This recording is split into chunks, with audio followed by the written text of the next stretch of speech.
করছো? একটা ট্রেলার দেখছিলাম স্পিলবার্গের নতুন cinema disclosure day. Steven Spielberg আমার খুবই প্রিয় পরিচালক, আমারও খুব প্রিয়। ডিসক্লোজার ডে দেখে মনে হচ্ছে আবার আমরা ইটি সিনেমার মতো দারুণ কিছু পেতে যাচ্ছি। ইটি আমার খুবই প্রিয় একটা সিনেমা।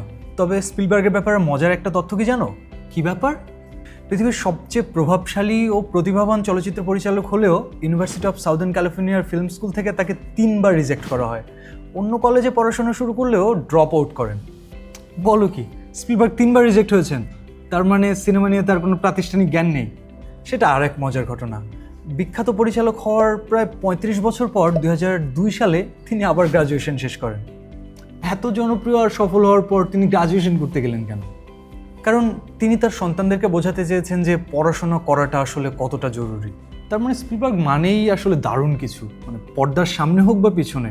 স্পিলবার্গ মানে আমাদের শৈশবের ইটি কিংবা জুরাসিক পার্কের সেই দারুণ রোমাঞ্চ।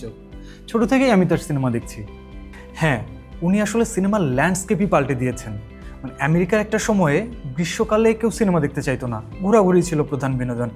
স্পিলবার্গ সেই প্রবণতা পাল্টে দিয়েছেন তার বিখ্যাত সিনেমা জসের মাধ্যমে।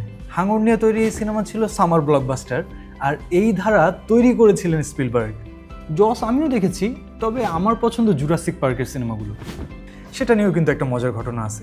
জুরাসিক পার্ক সিনেমা তৈরির সময় পুরো প্রযুক্তিতেই একটা নতুন পরিবর্তন আনেন তিনি। সিনেমাটিতে ডাইনোসরের গর্জন তৈরির জন্য হাতি, কচ্ছপ, তিমির ডাক ব্যবহার করেছিলেন। এটা অবশ্য জানতাম না, তবে ইটি সিনেমায় চাঁদের সামনে দিয়ে সাইকেল নিয়ে উড়ে যাওয়ার দৃশ্য, এটা আমার সবসময় প্রিয়। আর ওটা তো তার প্রোডাকশন হাউস অ্যাম্বলিন এন্টারটেনমেন্টের লোগো হয়ে গেছে। আমার পছন্দ সেভিং প্রাইভেট রায়ানের সেই ওয়ামাহা বিচের ল্যান্ডিং সিকোয়েন্স। শিন্ডলার্স লিস্ট সিনেমাটা তুমি দেখেছো? দ্বিতীয় বিশ্বযুদ্ধের ভয়াবহতা নিয়ে এত বাস্তবসম্মত সিনেমা খুব কমই আছে।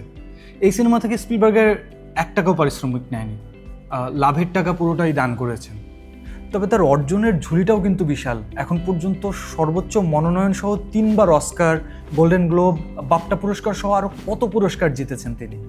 আজ সে স্পিলবার্গেরই 79তম জন্মদিন। তার বিখ্যাত একটা উক্তি আছে, আমার বয়স বাড়ে কিন্তু আমার কাজগুলো চিরনবীন। আসলেই তার কাজগুলো চিরনবীন, আর আমার মতো কোটি কোটি মানুষ তার ভক্ত।